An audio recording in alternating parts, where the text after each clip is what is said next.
All right, broskies. Um, this is not a test run. We shooting this, bro. So we definitely live. Definitely hear myself twice. You know what I mean? Well, this definitely be going on YouTube later, my guys. But I definitely want to do a reaction to this actual video right here. Y'all want me to do any other reaction, man? Y'all already know, man. Just put those down in the comments. You know what I mean?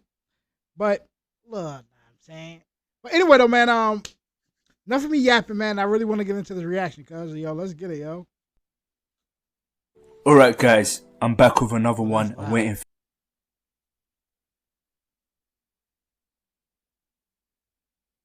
That's too loud. Boy, in my ear. Alright, we go to Brent, home to some of London's most deadliest gangs and at one point the capital of gun crime. Today we'll be focusing on two particular sets, Stonebridge and Church Road, a war that has been active for almost 2 decades. I'll be touching slightly on the set's history, but rest assured I'll be yo, that'd be so crazy is that, yo, I always said that, yo, like street war really be going on for a lifetime. When blood gets shed, bro, that's hard to be like, let me just ignore that and all this other stuff, man. But anyway, yo. Focusing mainly on the modern string of violence between these two sets. The past history is a bit murky and many people disagree on certain events, so aspects of it is best to be left alone, especially when I can't verify certain details. Tonight, we get an unusual glimpse into why the war on drugs is failing. Jamaica is one of this country's closest friends and favored trading partners. We give Jamaica more U.S. aid. Man, America song? This is UK song. It's best to be left alone, the gold especially tooth. when I can't verify. Yo, bro, the gold tooth is unique, or unanimous, or whatever it is, bro. Because yo, when I was in Kansas, yo, they love that junk over there. Know what I mean? Like, but definitely shout out to Kansas. Know what I mean? Certain it's my second spot, bro. Tonight, we get an unusual glimpse into why the war on drugs is failing. Jamaica is one of this country's closest friends and favored trading partners. We give Jamaica more U.S. aid than any other Caribbean country. We also export a voracious appetite for drugs. So, Jamaican organized crime is flooding this country with tons of cocaine and marijuana. And along with the drugs, Jamaican gangs, or posses as they're called, have imported a brand of cruelty. Oh, posses as they call. That is the news for you all the way. You heard what he said? As posses as they call. So, Jamaican organized crime is flooding this country with tons of cocaine and marijuana. And along with the drugs, Jamaican gangs, or posses as they're called, have imported a brand of cruelty that's second to none. Now let's take it way back to the 90s. Winston Harris, aka Escobar, and his fellow yardies relocated from Jamaica into New York City. They were known as the Lock City Crew. There was an American dream on the table and everyone wanted a piece of it. They started distributing drugs. Yo, again, definitely shout out to this channel too, man. In Queens. However, after several murders and drug-related crimes, Escobar and his gang fled to London to avoid the FBI, one of the rare occasions where gang members understood when to stop rolling the dice. Once they touched down in London, they settled into Brent, where they recruited members from all over the borough and imposed their violent style of dealing with issues, causing them to grow very quickly and to take over the borough. Hey. Now on to the 2000s. We on to the 2000s now? A new generation of youngsters forming their own sets came into play. The thugs of Stonebridge and the Church Road soldiers. The hatred between these two sets was so severe that innocents who lived in opposing estates would also be targeted. Kaiser Osman, also known as Ozzy, a resident from the Stonebridge Park estate, was bullied by younger members. Bro, he went from a soft music to a crazy hard music, bro. That is wicked. Now it's like I'm really feeling the video now. Of the Church Road soldiers in and outside of school. Despite Ozzy being a civilian, he and his family would often make reports to the police claiming to be a victim of the bullying. Members of the gang would purposely bang on his door screaming, "I will kill you." They were surrounding his house armed with knives, shouting these intimidating remarks regularly. One day, he was seen walking out of the community centre in the Church Road estate. A few members of the gang approached him. They began assaulting him, and he was stabbed right in the chest. He died shortly after due to his injuries.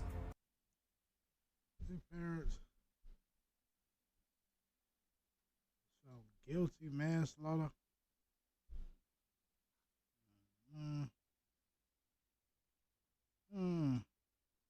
I say on top, murder. Members God, were definitely arrested, mess with some them as young as mouths, 12 bro. years old, where one member was charged with his manslaughter. In 2001, Shakar Anderson, That looked aka like a Cash, was a 2000 talented early- musician who was about to be signed by That dancehall bitch is artist wicked, and legend yo. Movado. One day, Cash got into a sticky situation with a Stonebridge member named Shorty. Unfortunately, the situation escalated and Shorty shot Cash at point blank range and robbed him. Cash almost died from his injuries, but thankfully survived. Cash was left with nothing but Every trauma day, and B. anger and vowed to avenge his wounds. Definitely. Word. In 2002, famous UK rapper Dizzy Rascal held an event at a nightclub to tackle gun crime. The irony is that Cash and Zeno both attended the event armed, Zeno being the older brother of Nines, a very important individual that will make a name for himself in the future. Also in attendance was Shorty, the man who almost took Cash's life a year prior, as well as another Stonebridge member named Ensman. Cash spotted Bruh, him. Nobody's not trying to piece that up at that moment. Now I'm saying I can definitely let you know that now, my boy. And instantly shot Shorty in the back of the head. Zeno also saw Ensman and began firing, hitting him in the neck. Ensman attempted to escape, but sadly collapsed outside the nightclub and died. Despite several people witnessing this, no one said a word due to fear, and both murders are unsolved to this day. Now forward to 2007, a pivotal moment in the northwest London gang culture, the introduction of the bandana movement. Stonebridge linked up with several sets such as South Kilburn, Chalk Hill and Monks. So it's like y'all don't matter about the race with Jamaicans, know what I'm saying, when it comes to Jamaican gangbanging or something like that. I definitely want to sound copyish about asking certain questions, you know what I mean? But I do want to be knowledgeable, especially when I talk about certain things, know what I'm saying? But anyway, I get it. They all flag blue, their rivals flag red. I go into more detail about this in my other video that's on my channel that you should check out. However, Church Road, they stuck with a black flag to distinguish themselves from their rivals. They weren't a part of the link up despite sharing the same rivals and kept to themselves. April 2008, Zeno, aka Wayne Freckleton, was sitting in a barbershop when he was brutally shot and killed by masked gunmen. The gunmen were Ford and Osborne, two Stonebridge members who were later sentenced to life in prison. This vicious attack was a revenge for the double murder Zeno was a part of. The last video I was watching, bro, I ain't heard not one person get life. I heard like 20 years, 10 years and stuff like that. Yo, back in the old days, like the homies from the 80s and 70s, they ain't mind doing that type of time. Know what I'm saying? Come out, that's just normal to them. But anyway, ain't trying to be negative, yo. In 2002. Although it happened a good 6 years ago, it's a testament to the statement that revenge has no expiry date. You probably hear homie in the back. 2009, Church Road affiliate Pinky had been attending a party inside the local primary school on the Stonebridge Park estate. Hours later, whilst leaving the premises, he was confronted by Stonebridge members, which led to a gunshot being fired. Pinky was hit and later died from his injuries.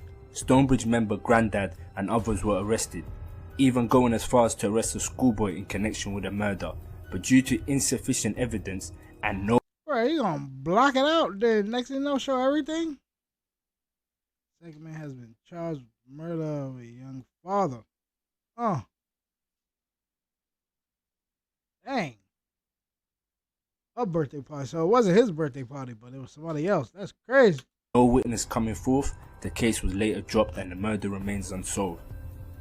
I definitely want to know, is it more wild like now? Individual from the Church Road area that goes by Dipset was once spotted by Stonebridge by Dipset members. What? They forced him to strip naked and do star jumps, repeatedly smack himself in the face and to scream Stone busy. Now this stripping business is something I've seen gangs all over the world do, and I generally think it's one way closeted down gang members can express their desires whilst disguising it as humiliating and up, because there's nothing gangster about it. The video was uploaded to YouTube, but for some reason you can only hear the some audio. People just want to humiliate you. Now on to the 2010s. Stonebridge member Kxng was making a name for himself in the rap scene, consistently producing bangers, notably his hit Are You Alone Fam, which was dedicated to dissing former... Y'all want me to react to that on my other channel, know what I'm saying? I'll mess around and do it live. Hopefully we don't get blocked. Stonebridge member Spider, muted, you know what I mean? who snitched and relocated outside of London. Kxng also did a fire in the booth and was one of the first artists I've seen hit 1 million views back then. This was a monumental feat as London didn't have much of a rap scene. Like, this song sits at a pretty 22 million views today. Nah, I seen that. Nah, he went crazy. Now on to the late 2010. Kxng and fellow member Squingy different compared to that, know what I mean? Like, looked a little chubby, know what I mean? In a barber shop I heard Shirley call by Church Road members. Kxng was sitting waiting for his haircut when they ran up on him recording, verbally abusing him, throwing bricks and leaving with his jacket. Kxng stood his ground and jokingly replied, "What you saying?" So credit to him for that. You can't buy a heart. What? 30 man, Kxng, pussy, church road, crime scene, one other. Yo, my thing is like, if somebody come up to me with like a phone or something like that, 9 times out of 10 is like, bro, we're about to strap. I already know you ain't doing really much, bro. You ain't gonna do nothing on camera, you know what I'm saying? You just want to put this on internet if you get one up on the other person. So it's like sometimes, yo, this could be a positive or a negative depending on who y'all do this to, know what I mean? Yeah, 30 man, what? A dirty man? What? 30 man, Kxng. 30 man? So that's how I know when it's like a Jamaican compared to like a UK. So what would be like the difference wording that would be there? You know what I'm saying? Waistman? Would it be waistman?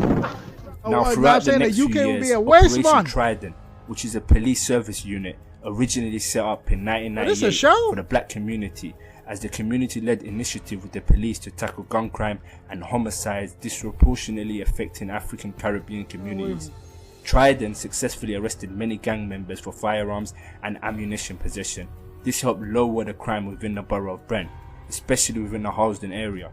Gentrification also played a part and had taken an influx as estates were demolished and rebuilt into council homes and flats. Many residents, including gang members, were forced to move out of the area due to high rent and some for criminal convictions. That happens over here too, man. That happens everywhere. I promise you that, bro. Now come the 2017s and the war was brewing music. Jack, from bro, that's 15 years later. She. Kxng returned from his hiatus and dropped Liquor Man and replied to Nine's hit title Trapper of the Year when Nine said, "If I had a record deal, I still ain't laying down my weapon." This is a reference to Kxng's song with Rita Ora, where the lyrics said, "Lay down your weapons."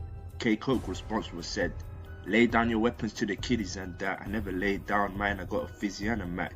In other words, I was telling the kids to lay down their weapons. I still got mine. Kxng didn't stop there. He crossed the line and talked about Zeno's death, the older brother of Nines who got gunned down in a barbershop. The lyrics read, "Fuck boy, you're not 30, your brother died in 06. Now come 2000. Hey yo, that sometimes be another beef, yo. You start naming certain people, it's like, bro, ain't even have nothing to do with it. Now I'm saying, you putting them in it. Now you starting, know what I'm saying, you starting something. But anyway. 18, the rise of the new generation. Many thugs of Stonebridge members got locked up on drug offenses and firearm charges. Yo, whoever they chasing better be going, my boy. And made way for the new upcoming generation who formed SOS, aka Shoot on Sight. Sometimes they just be telling them like, just do that so they can just keep you in like view or something like that. But anyway. Prominent members included Crash Corn, Little Shanks, Little J. The alliance with the new generation of the South. See, being called Lil Shank over there probably means something totally different than over here. SSK. Over the years, more alliances have emerged with other gangs such as CGM and LGA. Oh my God, I'm just that definitely gotta be like a snack. You know what I mean? Yeah, I told y'all before. I definitely want to start doing like I definitely want to start eating on this live or something like that, cause it's Twitch, so we can do mukbangs and stuff like that, man. We can go crazy on this. Know what I'm saying? I'll definitely be going live on YouTube too. But anyway. I'm about to say, this playing? Man, we gotta give it a second. Oh shit, that was Just me. like My their fault. rivals, Church Road would also usher a new generation of CSB members, which consisted of prominent members such as Chapo, Sav, Q2T, Screamer, and many more. Let me Unlike guess who's Stonebridge, though, Screamer, the know what younger I'm generation saying? would keep the name CSB going. They were going to make music and adopt the popular UK drill sound. Now remember Big Keys I talked 2018? about earlier? Well, his nephew, Rico Yo, he said Finlayson, 17. was stabbed 10 times in the Church Road area. Thankfully, paramedics managed to save his life. There's Meanwhile, some his Jack father, Ripper Justin, junk out has be just doing, secured bro. funding to expand a charity that tackles knife crime. In August 2017, the father launched a music outreach project, which was a double-decker bus converted into a music studio, which picked up gang members from Church Road in the Hardsden area in the morning, gang members in the afternoon. He wanted to inspire the youth within the community instead of being on the road committing crimes to channel their emotions into art. On the 31st of May 2018, a 24-year-old man, known locally as Jay, was found with gunshot wounds on Lawrence Avenue at about 8:30 PM. He had been shot 11 times with a machine gun. Luckily, he survived the attack.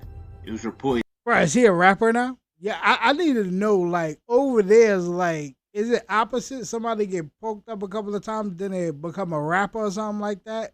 You know, over here, you get popped a couple of times over here, you're a rapper now. You know what I'm saying? You're a rapper out of nowhere, you know what I mean? He had been at the wrong place at the wrong time, and the intended target was his friend, a Thugs of Stonebridge member. Like, 2019, an event took place that added oil to an already raging fire. This would lead to severe upscale in future violence. One day, Nines was driving around in his Porsche and had been spotted by Mad Big and AR. After they locked eyes, Nines was chased. This is what led to Nines crashing his car. Is that the video? AR and B caught up with him and stabbed him in his face. AR even recorded him chasing Nines. This was a stupid decision to chase clout and incriminate himself, which further. That's why I said, like, 9 times out of 10 is like, yo, if you recorded me, the chances of doing something rare. But then it's like, at the end of the day, if you do something to me, it's like, nah, I mean. But to me, it's like, is that snitching? Because you're really not saying. It's weird.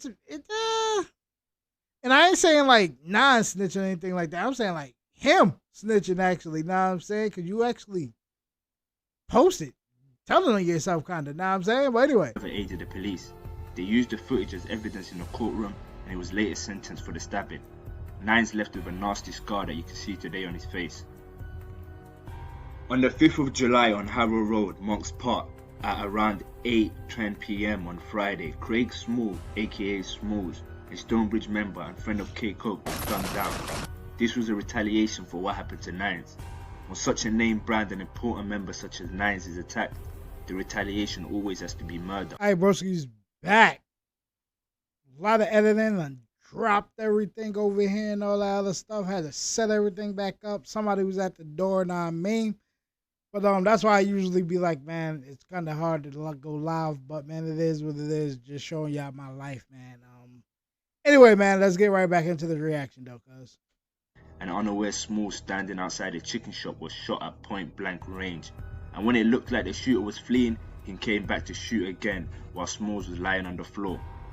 Some arrests were made, including fellow CSB rapper and right-hand man of Nines, Scraps. He was charged on September 12 with perverting the court of justice. The death of Smalls hit Stonebridge heavy. Emotions were high and retaliation was a must. Without any proof, they thought St. Raphael's had involvement in his murder. This led to tits for tats with them. They resorted to taking their anger and frustrations out on any St. Raphael's. Think about how many years back and forth all is gonna go, man. People got cousins. Their cousins got siblings and all that other stuff. Now I'm saying an ongoing thing, man. But anyway. But they could find. The next day, St. Raphael's GK was shot numerous times while sitting in his car. Fortunately, he only got shot in his arm, was rushed to hospital and discharged. Both Kxng and M1 would be arrested for their participation in the attempted murder. Young Sam was charged with the murder of Smalls. The next day, Beefy rounded up Thugs of Stonebridge members to go after St. Raphael's leader Bucky. This is because they wanted to make an example by going after the main figurehead at the time. Well, of course you're gonna go after the main. The thugs of you know what I'm Stonebridge saying, head member of the saw an snake. innocent man named Kawasi Mensah walking out of a shop. They followed him and shot him in the head at point. Another case of mistaken identity, a trend we are sadly so accustomed to. Come 2020, many CSB members were released from prison and held a block party to celebrate. A SOS member got word of the party and slid. The gunman spotted a CSB member along with his family and started shooting. The CSB member was shot in his arm, his wife was shot 5 times in the chest. And the most heinous crime of them all, their 2-year-old was shot in the head. Thankfully all survived but had life-changing injuries. The shooter was Kxng, who was charged with triple attempted murder. However, he beat the case due to insufficient evidence. Now talk about luck. Bro, it sounds like a lot of cases over there. Just like that, my boy. I'm sure you can imagine the sheer anger the CSB member was going through. Of course. It's one thing being shot, but to have your family, your wife, and your young child inflicted with life-changing pain, trauma, and injuries, I couldn't comprehend the level of revenge that he was contemplating. Now remember how this video started in Jamaica? Word. Well, let's take it back there. As revenge for what Kxng did, his father was assassinated in Jamaica as revenge.